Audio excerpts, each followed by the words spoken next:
E aí, pessoal, sejam muito bem-vindos ao nosso quinto episódio do podcast Café com Fertilidade. Hoje a gente tem uma paciente, uma convidada muito legal, um caso muito interessante, para contar um pouquinho como o tempo dela mostrou o tempo de tentativa que ela teve, vários meses e quase um ano de namoro programado, até descobrir que ela tinha falência ovariana, a ovodoação, e ela é uma paciente que traz uma série de informações aí de como engravidar após os 40 anos de idade, né? Algumas coisas que ela conta do corpo e da mente. Então, acho que vai ser um podcast bem interessante. Ela chama Aline, então vamos agora trazer ela para o quinto episódio dessa primeira temporada do podcast Café com Fertilidade. Eu sou a Aline Raposo Trevisan Donato. Eu tenho 40 anos, fiz 40 final do ano passado, e sou enfermeira, e por destino também eu trabalho na Promatre, que é o Hospital Maternidade, né? E eu venho tentando aí engravidar, já fazem uns 5, 6 anos. Legal. Li, obrigado por fazer parte aqui com a gente. Eu acho que o grande segredo do podcast é um bate-papo mesmo, sabe? É uma coisa bem informal. O seu é o quinto episódio do nosso Café com Fertilidade. E o café, vão ser 3 temporadas, e essa primeira temporada é de paciente para paciente. Então, basicamente, o nosso papo é para você falar realmente para as pacientes que estão te escutando. E o seu ponto de vista, sabe? Os exames que você foi fazendo, as angústias que você foi tendo, o que dava certo, o que dava errado, e assim por diante, tá? Oli, me conta uma coisa, você casou, então, eu sei da sua história, né? Por isso que eu tô te falando que você tá junto com o maridão aí. Como que foi quando você começou a tentar engravidar? Quando que vocês descobriram que o baby não vinha e que vocês precisavam de alguma ajuda para engravidar? Então, como todo casal que planeja, né, o famoso planejamento familiar, nós Certo? decidimos casar, eu tinha 29 anos, né, e ele 33. E Ah, decidimos casar em busca da casa própria, aquela idealização, né, o emprego fixo, enfim, isso foi passando alguns anos, mais ou menos quando nós estávamos em 7 anos aí de casados, 6, 7 anos nós decidimos engravidar. Então foi muito frustrante, porque posso dizer, porque tudo que a gente almejou, eu quero tal carro, a gente conquistou, eu quero a casa própria, nós conquistamos, eu quero trabalhar em tal emprego, nós conquistamos. Quando chegou, eu quero ter filho, a vida vem e mostra que não é bem assim, né? E aí foi que começou toda a batalha. Eu estava com outro médico, né? Que você sabe, né, doctor? É indicado como reprodução humana, só que não, né? Fiquei lá alguns anos e eu comecei a primeiro aqueles ultrassom transvaginal, que era vai uma semana, vai outra, faz o namoro programado, né? E não consegue, vamos fazer de novo. Mas vamos hiperestimular esse ovário. Até que começou com aquelas injeções que são muito doloridas. E primeiro eram comprimidos, depois começou para as injeções. E aí foi que, no meio, assim, de um tratamento e outro de Ovidrel, né? Aquelas injeções subcutâneas que nos deixam muito inchadas, a gente fica com o corpo de grávida sem estar grávida, né? E aquela angústia, aquela tensão, porque você hiperestimula, aí você quer o namoro programado, porque você gastou um dinheiro naquilo, você teve todo aquele preparo psicológico, né? E aí nada, fazia o beta, nada, esperava os dias e fazia outro beta, nada. Enfim, eu fiz 5 namoro programados e 5 hiperestimulação ovariana. Quando uma das últimas foi a triste notícia que eu estava lá fazendo, aí a médica estava do ultrassom, ela falou assim, você tomou você fez a hiperestimulação? Você aplicou certinho? Eu falei, apliquei. Aí eu percebi que alguma coisa estava errada, porque Tá, ela tentava e eu olhava para ela, eu falei, tá tudo bem? Aí já começou aquele nervoso, né?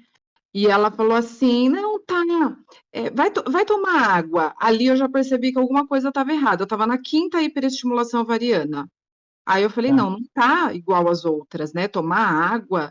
Fui tomar água, voltei. Aí ela começou a mandar um WhatsApp, que foi pro meu antigo médico.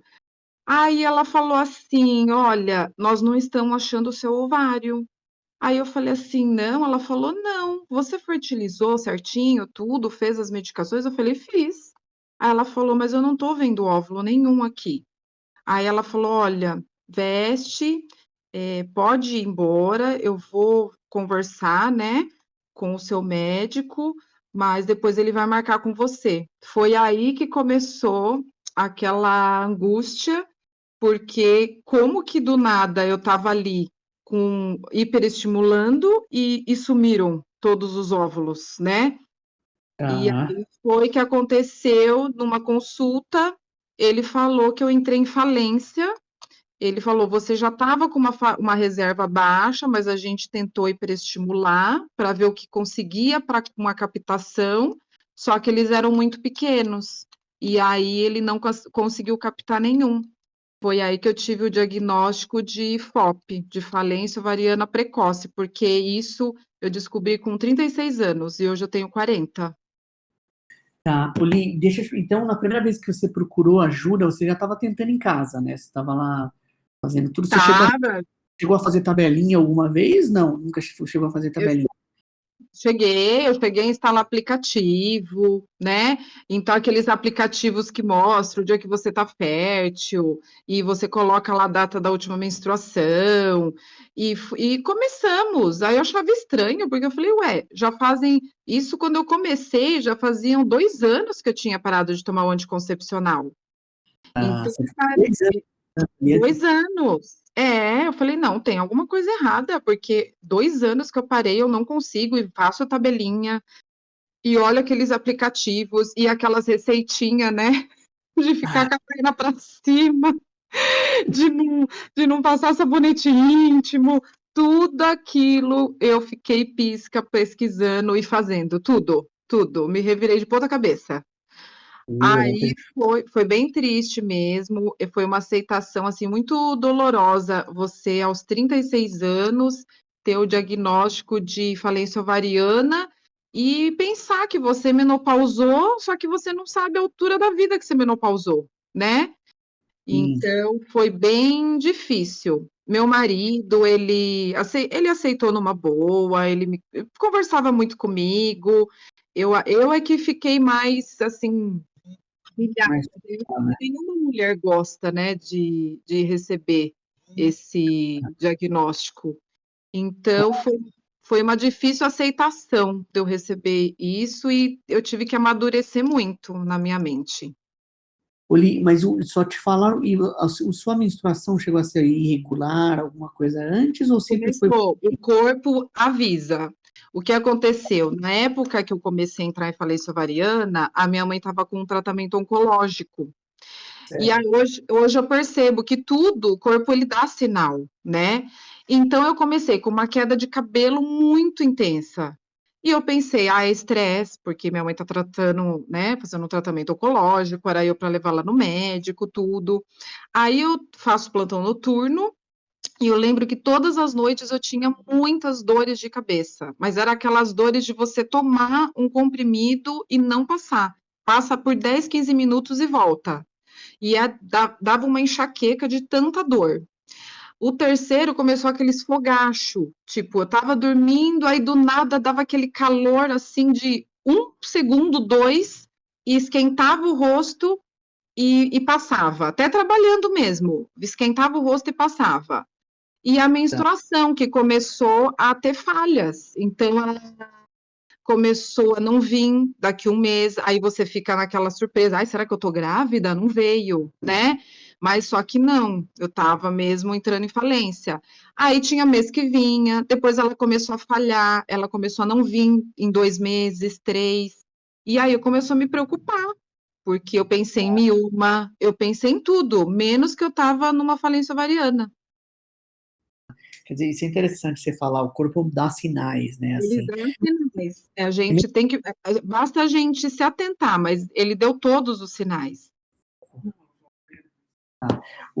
E deixa eu te perguntar uma coisa, e aí durante o seu tratamento ali inicial ali, ninguém falou que a reserva estava baixa, né, no comecinho.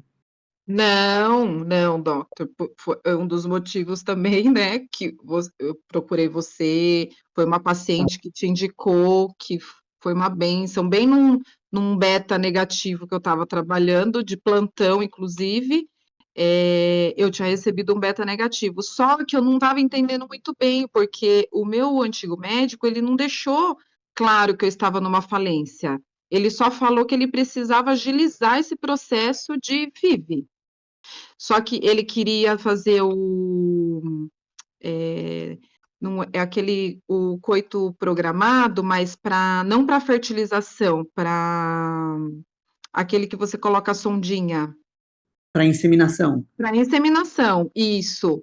E para Tá. inseminação. Quando, na verdade, ele mudou o rumo. Ele falou: não, nem não vamos para inseminação, a gente já vai para FIV. Só que foi tarde demais. Eu já estava numa falência grande e eu já não tinha o tamanho dos óvulos ideais para fazer uma FIV. Eles eram muito pequenos. E aí, numa aspiração, como eu tinha pesquisado, na verdade, eu não recebi uma instrução, né? Foi tudo o Google, né? Fiquei lá pesquisando, eu vi que não dava para fazer aspiração com óvulos pequenos, então eu entendia por que que ele só hiperestimulava e não conseguia aspirar os folículos, porque eram muito pequenos e podiam se perder, Tá. né? Mas eu não recebi, foi muito ruim também, a falta de instrução do profissional, sabe? Eu acho que isso é muito a clareza, a falta de instrução. Eu acho que tudo a gente tem que estar bem orientada para saber o que estava acontecendo, porque a gente fica mesmo numa neura. E a gente Sim, não sabe, o corpo está falando, você não sabe o que está acontecendo, você está pesquisando, só que aí aquele profissional que você está tratando também não te fala com clareza e passa mil e uma coisas na sua cabeça.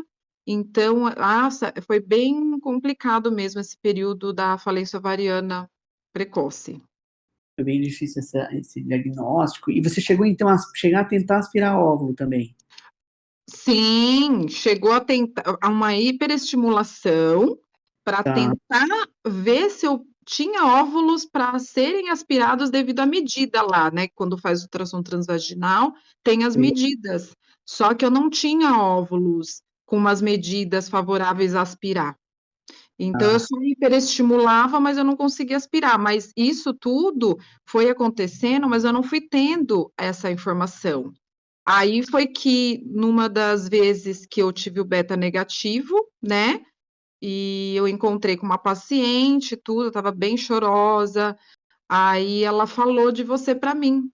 Foi aí que eu te procurei, porque ela falou: "Vai no doutor Luiz, que 3 amigas minhas com a sua idade, né, uma com 40, outra com 43, elas já estão com os bebezinhos no colo. E é tudo muito claro, ele te dá todo o caminho diagnóstico a seguir". Aí eu falei para ela: "É porque eu não nem sei o que está acontecendo comigo". Até então eu fiquei 5 anos, e eu fiquei 5 anos sem saber claramente o que estava acontecendo comigo. Entendi. Você teve essa dificuldade inicial. Bom, e aí você, bom, fez os diagnósticos, fez os exames, e aí Isso. foi proposto o tratamento com ovo doação, né? Foi proposto, porque assim, a estrógeno e a progesterona, eu vi que eles elevam muito. Aí eu entendi o porquê da dor de cabeça, né? É, Porque é lá na hipófise, então é uma dor que realmente é no meio da cabeça. E você tá. acha que é uma enxaqueca, tudo. E quando eu cheguei no seu consultório, né, doctor, você tá aí para sabe toda da minha trajetória, foi que eu entendi realmente o que estava acontecendo, né? E aí foi a questão da ovodoação, porque eu já não tinha como gerar, né, uma criança, que é o nosso sonho, sem ter uma ovodoação, porque eu não tenho os óvulos mais para gerar. Tá. Não, perfeito, deu para entender bem. Uma das coisas que eu queria conversar. Bom, antes de você me falar aí desse. Porque você foi uma paciente que ficou 6, 7 anos em tratamento, né? Em tentativa, depois namoro programado e as coisas foram indo. Deste caminho todo, o que foi a pior parte para você? Dos exames, tomar o remédio? Ou era o beta negativo? O que você acha que foi a pior parte? A pior parte foi toda aquela esperança que você coloca, né, no tratamento, naquela hiperestimulação, naquele namoro programado. Você coloca toda a sua esperança e você fica otimista, porque eu acho que a gente não pode perder o otimismo, né? Só que, ao mesmo tempo, eu tive uma decepção muito grande, porque eu coloquei muito otimismo e eu não conseguia.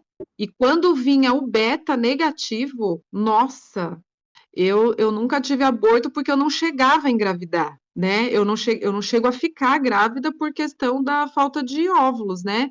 Mas eu acho que é tão ruim quanto, porque é muito triste você colocar aquela esperança, você fazer aquelas induções, é desconfortável a hiperestimulação ovariana, né? Quem já fez das mulheres sabem como é dolorido, aquela tensão que o casal fica também por estar programado, né? O namoro programado, a hiperestimulação, a gente fica tenso, sai daquela coisa prazerosa e começa às vezes a virar algo que você fica ali num objetivo traçado, né?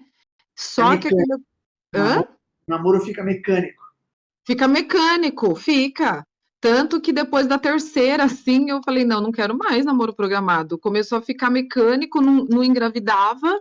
Aí eu falei, não. Aí foi que, né, a questão de aspirar o óvulo veio. Só que eu também não tinha o óvulo do tamanho ideal para aspirar. Só que eu acho que dentre tudo isso foi a minha falência ovariana, com a falta de informação do que estava ocorrendo comigo, né? É muito desesperador você estar numa esperança, né? Investindo ali tudo que você tem, criando uma expectativa e sem saber a realidade do que está acontecendo, e depois vem esse diagnóstico cravado, né? Como assim? Você não vai poder ter filhos, né? E se tiver, vai ter que ser uma ovodoadora, porque depois veio todo o processo, coloca 2 anos aí para a gente amadurecer essa ideia da ovodoação também, que não é fácil você descobrir um diagnóstico. E eu trabalho numa maternidade, e eu Sim. vejo isso, só que quando acontece com você, aí você vê que é bem diferente a história. Não, mas você falou uma coisa bem interessante, que é a história É. a expectativa do positivo e quando vem o negativo. Esse deve ser uma martelada na cabeça, né? Não, é uma martelada. Olha, eu posso dizer que é como se fosse um óbito sem você ter ali. Você encara ali como parece que você teve um aborto, sabe? Eu vejo lá as gestantes que estão comigo, né? Ah, No cuidado. Parece que você está abortando de algo que não aconteceu.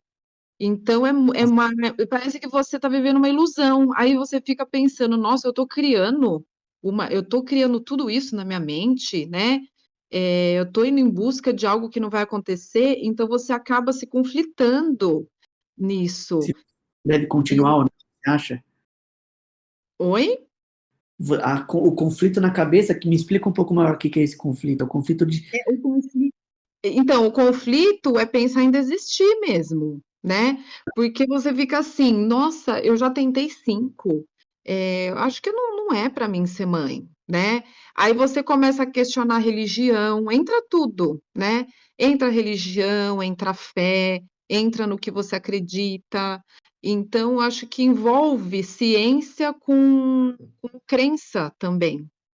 E você Sim, começa a buscar nos seus princípios religiosos, tentar entender, porque quando acontece isso, por mais pacientes que eu já vi de aborto, né, pacientes de ovo-doação, você ainda faz aquela pergunta: "Por que comigo?".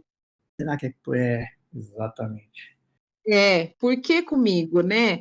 E quando você encontra uma pessoa que tem uma trajetória, como depois disso daí, a minha rotina profissional também mudou, né? Por eu ser enfermeira de maternidade, eu gosto de ouvir também as histórias das pacientes e vejo quantas, Aline, como eu conheci, trocando histórias, trocando confidências, assim, de relatos, não falando muito sobre mim, porque estou lá, né, não como nós aqui num café, né, num papo bacana, mas na minha vida profissional não posso falar muito do meu eu, mas É, dentro de mim eu me vi em muitas ali, e jura? muitas, juro, muitas com a mesma história, com as mesmas angústias, com o pensamento de desistir.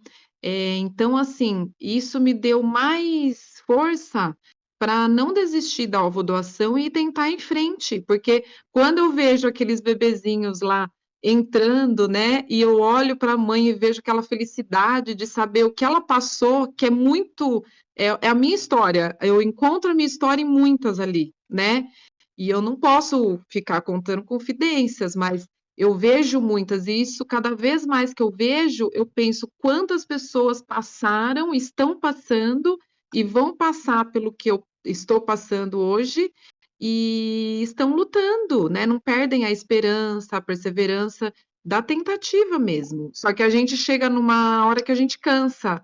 Então a gente pensa em desistir, a gente pensa que não é para a gente ser mãe. Então vem muitos questionamentos na mente. Tá, perfeito. Boa. Não, é legal. E você falou uma outra coisa que é bem interessante também, porque e eu falo essa frase, a mesma frase que você falou, eu falo para as pacientes que têm uma vida econômica, assim, ou de profissão, tudo que a gente quis na vida a gente conseguiu, comprar um carro, Isso. comprar uma É, casa. Se trata do baby, não depende só de você, né? Então, isso é uma coisa interessante. Você sabe que exato. tem que namorar aí, mas o baby não vem, né?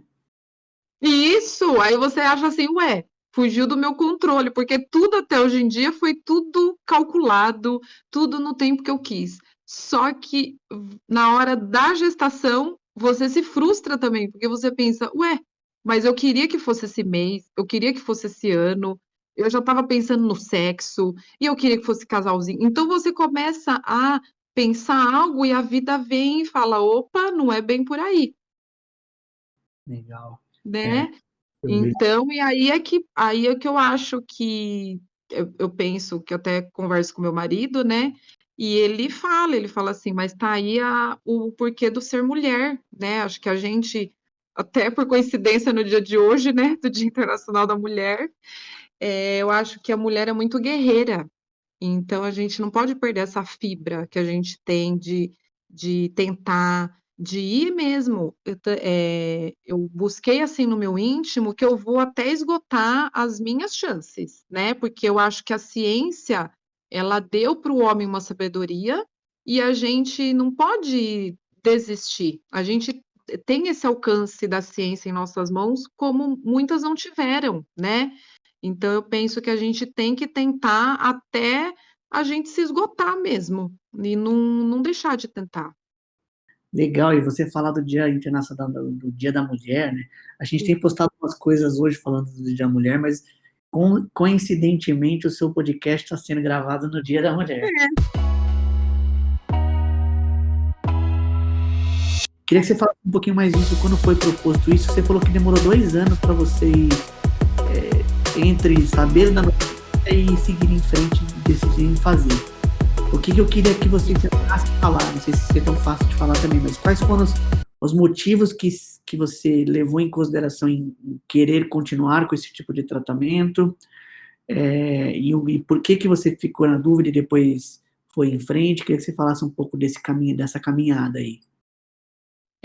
Não foi fácil, né, tanto que em 2 anos nós, abandonamos a parte de, tentar gravidez, ficar pensando em fertilização. Em 2 anos nós, esgotamos, né, e pensamos assim: ou a gente vai parar por aqui, né, e seguimos nós dois, ou a gente vai amadurecer essa ideia da ovodoação.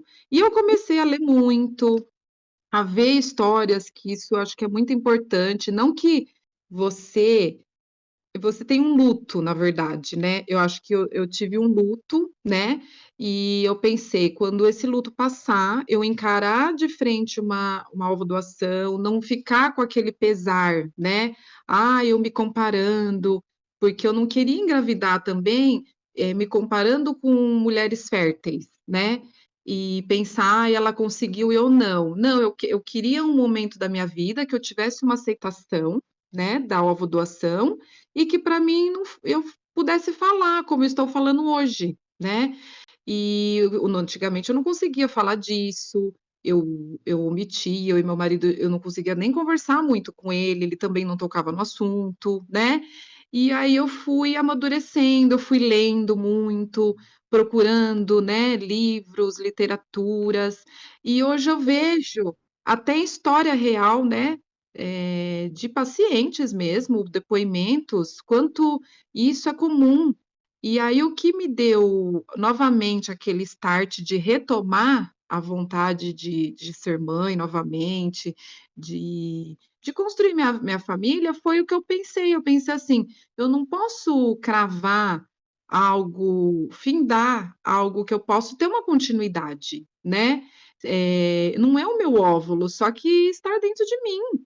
E por que não tentar, né? Sendo que eu acho até muito nobre das pacientes doarem seus óvulos para a gente ter essa realização, como de uma doação de sangue que você doa, né? E você ali está recebendo o sangue de uma pessoa para você se recuperar. Então eu penso que o óvulo é algo também assim, não deixa de ser um tratamento para mulheres que tiveram falência ovariana precoce, né? E ele está ali, ele está disponível também para você ter o seu sonho. E não, eu acho que o preconceito é a gente que coloca na cabeça, ai, não é o meu óvulo, não é o meu DNA, então não vai vir com o meu narizinho ou com a minha boquinha, e não é isso.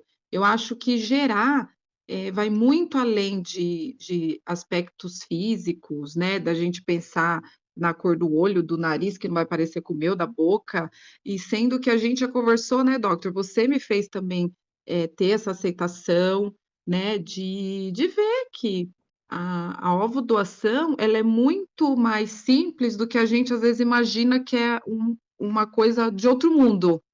E depois a gente vai ver que quantas mulheres, como eu vejo no meu dia a dia, tem, filhos e nem fica pensando: "Ai, de ovodoação, é de o", não, é dela. Porque eu acho que a partir do momento que tá dentro de você, eu fiquei pensando isso, é meu, não deixa de ser meu. Ali tá a minha placenta, os meus líquidos corporais, tem o meu DNA ali também, sabe, com o meu marido. Então, assim, o porquê eu interromper um sonho, né, sendo que eu posso recorrer a uma ovodoação, que é um ato muito, assim, nobre, né, das pacientes, e eu posso realizar esse sonho com essa alternativa que a medicina me dá.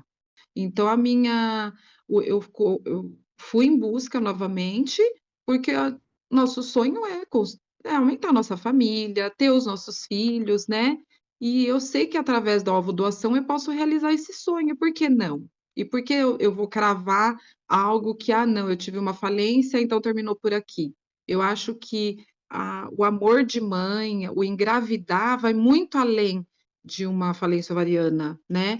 Eu tenho ali a gente tem o nosso útero ali para gerar, então por que não tentar alternativas para realizar esse sonho nosso? É, muito legal. Eu tô adorando, eu tenho falado isso em todos os podcasts. Você já chegou a escutar algum podcast, Li? Depois eu vou. Já vi. Eu tenho falado isso com alguns podcasts, assim, eu tô escutando coisa das pacientes que normalmente o médico não escuta, né? Porque você não tem nem tempo ali de parar para ficar escutando esses detalhes É, é emocionais. muito exame, né, doutor? É exame aqui, exame ali, que a gente acaba não conseguindo se expressar, né. Não, a gente tem uma visão muito técnica do processo, né? E a É. paciente a paciente tem uma vida por trás dela ali, que ela tá tomando decisão, né, tá seguindo. É, E isso que você falou é bem interessante, quer dizer, ser mãe, ele tem um componente importantíssimo de gerar, de amamentar, de passar pela gestação. sim, Isso é muito vai legal. muito além de físico, de ser o seu óvulo, é muito além disso. Exato, exato. Muito legal. Oli, e um pouquinho assim, a gente tem bastante pacientes que engravidam após os 40 anos de idade. Aham, E a gente quer usar um pouquinho da sua história também para dizer, mesmo que você tenha começado aos 34, 33, até 36, eram os namoros programados, até o diagnóstico, tudo, ou seja, você está nesse tratamento aí há um tempão e passou dos 40. isso. Queria que você me falasse um pouco disso, né? Como é engravidar após os 40? Alguma barreira? É, Não muda nada? O que você acha? não, eu acho que passou acho que dos 36, 37, a mulher já começa numa corrida contra o tempo, né? É muito diferente do homem, né? Então, a nossa fertilidade, eu acho que ela é muito curta. E quando você ainda tem um diagnóstico de falência, você está ali, né? Numa corrida contra o tempo, aí vem pandemia, aí você pensa, nossa, mas tem que ser agora, porque eu estou envelhecendo. E eu acho que a gravidez após os 40, ela não deixa de ser saudável como as outras, não. Ela é muito saudável, sabe? Depende dos hábitos que a gente tem diariamente. Então, o praticar exercício físico, eu estou levando mais a sério isso pela minha idade. Então, eu penso que os 40, a gente já é considerado gravidez de risco pela idade, né?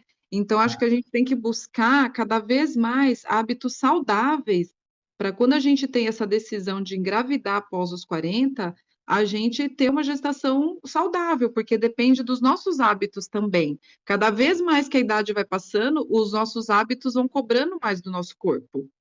Sim.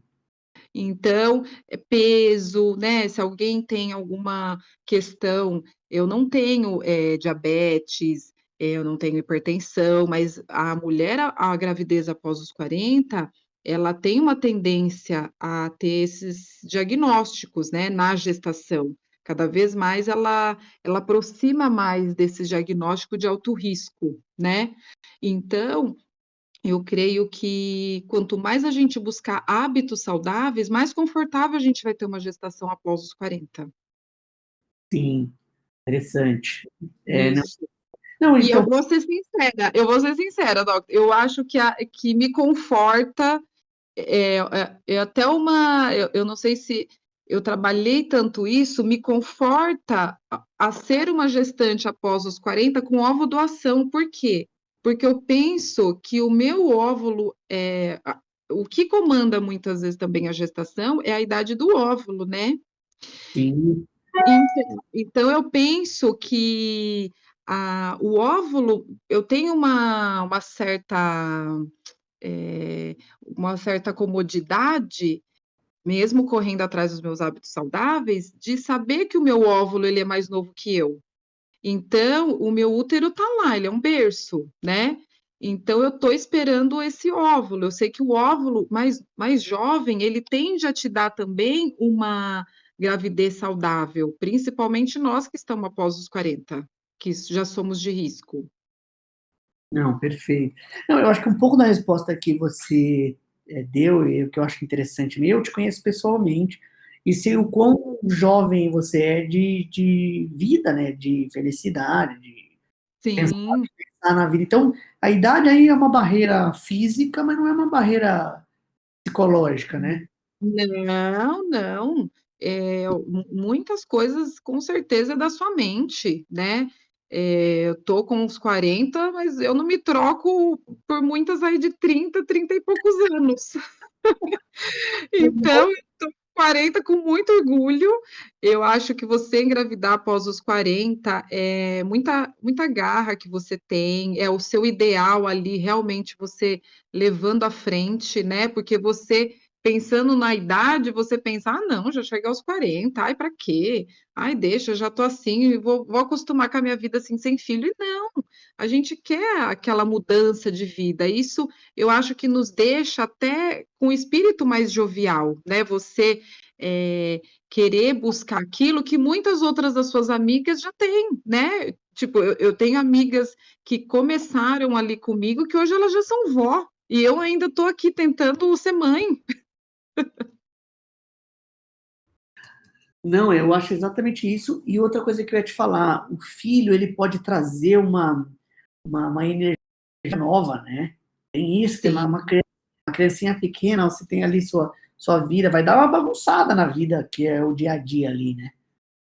Sim, dá uma bagunçada, mas é um aprendizado. Eu penso que você, quando passa um tempo, né? Você está ali casada, ou você está juntada, que seja, você tem lá seu parceiro, sua parceira.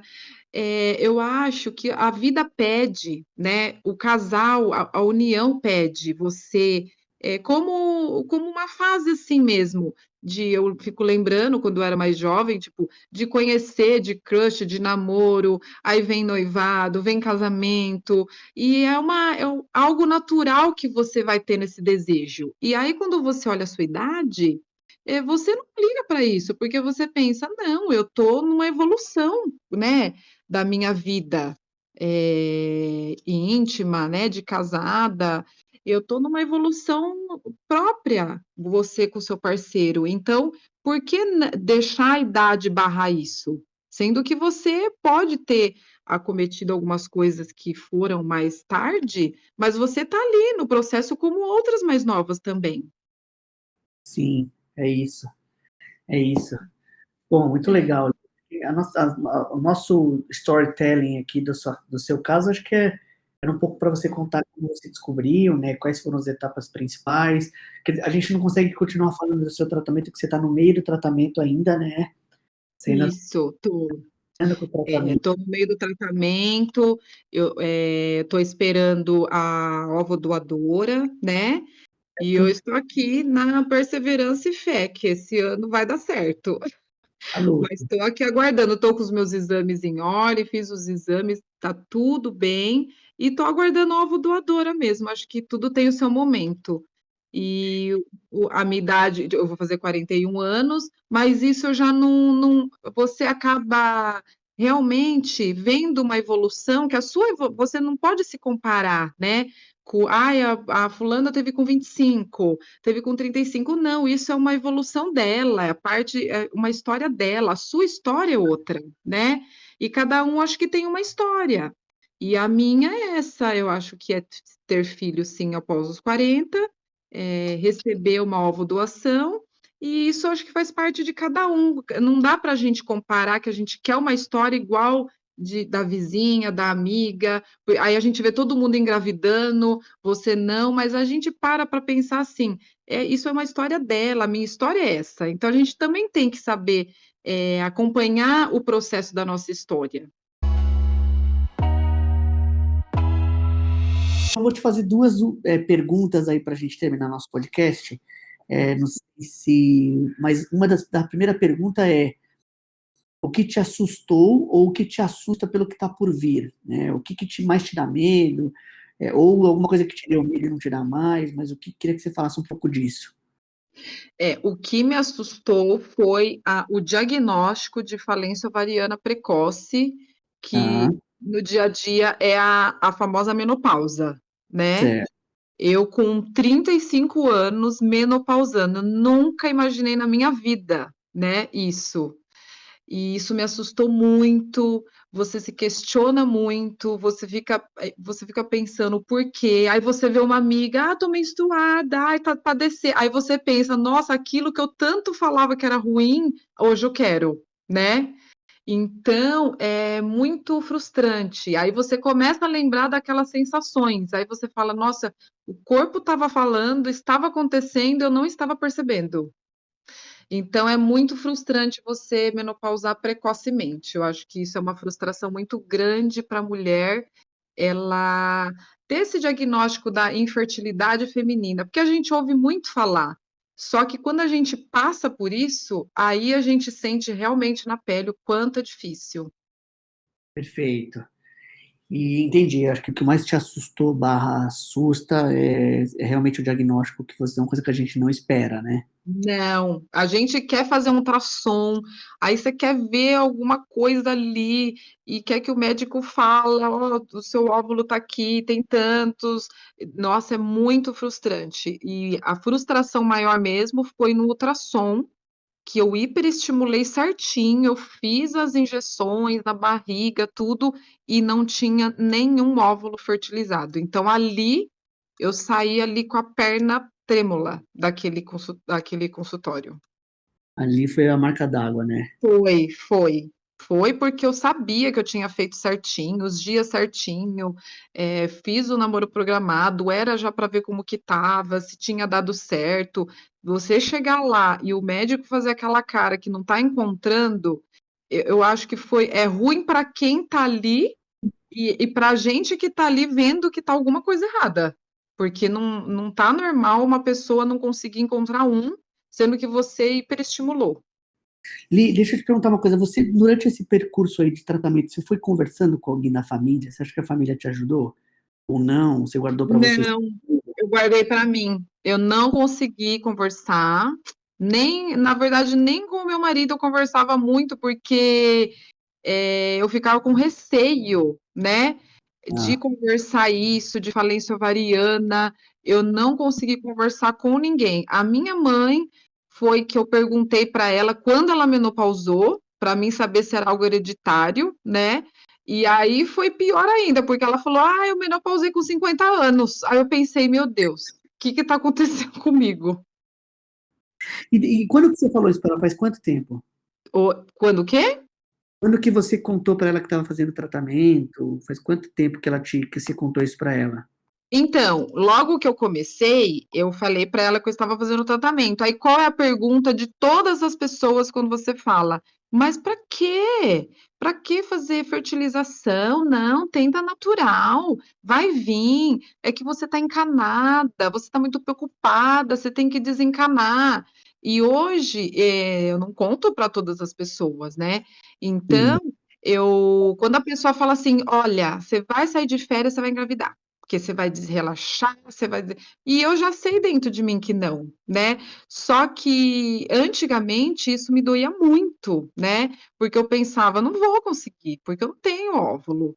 Hoje, trabalhando mais essa questão, eu tenho uma aceitação muito melhor, mas é difícil quando a pessoa fala: "Não, para com tudo isso, você não precisa, você vai engravidar natural", e dentro de você, você sabe que não, então isso é muito frustrante, sim, boa. né. Não, exato, porque a gente também está marcando uma conversa com as pacientes, com as pessoas próximas que acompanham pacientes que estão durante o tratamento, sabe? Ah, tá, E, sei. e algumas pacientes têm, outras pacientes não. Combinado, Li. Bom, Li, obrigado pelo nosso papo. Agora eu queria que você deixasse uma mensagem para quem acabou de descobrir, para quem vai engravidar depois dos 40, uma mensagem que você quiser. Ah, tá. Eu quero deixar uma mensagem para todas as mulheres, né, que tenham esse sonho, essa realização, né, pessoal de vida, de ser mãe. Eu penso como eu pensei comigo, a gente não deve desistir, a gente deve tentar até esgotar as possibilidades e aquele desejo mais íntimo, assim, que você sabe quando é hora de parar, né. E eu acho que dentro de mim, eu ainda vejo que não é hora, mas eu acho que a mulher ela sente aquele sinal, eu preciso continuar, eu tenho que dar o tempo, eu preciso ter uma aceitação, né. Então, tudo a gente tem que voltar ao nosso íntimo e pensar, né, o que realmente a gente quer. Porque se for um sonho, não tem por que a gente parar, a gente tem que ir atrás desse sonho e focar nisso, e não importar com idade, se é óvulo doado. Eu acho que quando a gente vai realizar um sonho, se a gente tem ao nosso alcance tudo, a gente tem a saúde, a gente tem ali as possibilidades da tentativa, então a gente não tem que parar. parar porque fez 40, porque fez 41, porque eu recebi um diagnóstico de menopausa precoce, e a gente tem que tentar mesmo até o fim, até a gente realizar esse sonho.